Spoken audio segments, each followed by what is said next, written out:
மத்திய அரசின் மெத்தன போக்கினாலேயே மீனவர்கள் மீது இலங்கை கடற்படையினர் தொடர்ந்து தாக்குதல் நடத்தி வருவதாக புதுச்சேரி முதலமைச்சர் நாராயணசாமி குற்றம் சாட்டியுள்ளார்.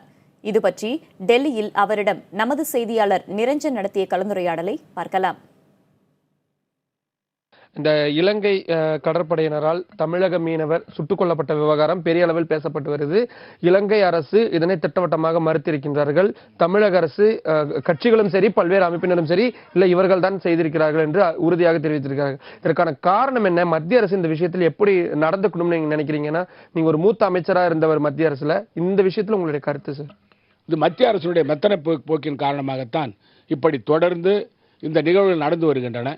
இந்த பிரச்சனைக்கு முடிவு செய்ய வேண்டும் என்று சொன்னால் இலங்கை அரசுக்கு நம்முடைய மத்திய அரசு, பாரத பிரதமர் அவர்களும், உள்துறை அமைச்சர் சுஷ்மா ஸ்வராஜ் அவர்கள், வெளியுறவுத்துறை அமைச்சர் சுஷ்மா ஸ்வராஜ் அவர்களும் நேரடியாக இதில் தலையிட்டு அவர்கள் இலங்கை அரசுக்கு அழுத்தம் கொடுத்து நம்முடைய மீனவர்கள் பாதுகாப்புக்கு நடவடிக்கை எடுக்கணும். இல்லை என்றால் இது தொடர்கதையாக தான் இருக்கும். இது மத்திய அரசுடைய மெத்தன போக்கை காட்டுகிறது. நிரந்தர தீர்வுனா நேரடி அழுத்தம்னா நீங்க எந்த விஷயத்தை குறிப்பிடுறீங்க?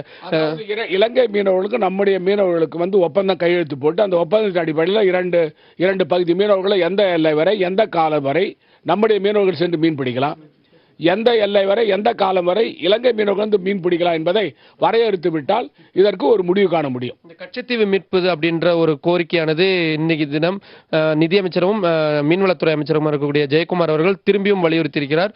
பெரிய அளவிலான அந்த கோரிக்கை தற்பொழுது முன்வைக்கப்பட்டு வருது.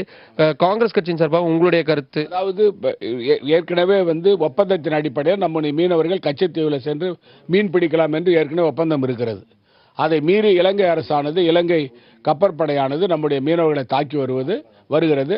அது ஏற்றுக்கொள்ள முடியாத ஒன்று. அது மட்டுமல்லாமல் அது ஒரு ஏற்கனவே மத்திய அரசு ஒப்பந்தம் செய்யப்பட்ட ஒரு திட்டம் இந்த கச்சத்தீவு பிரச்சனை.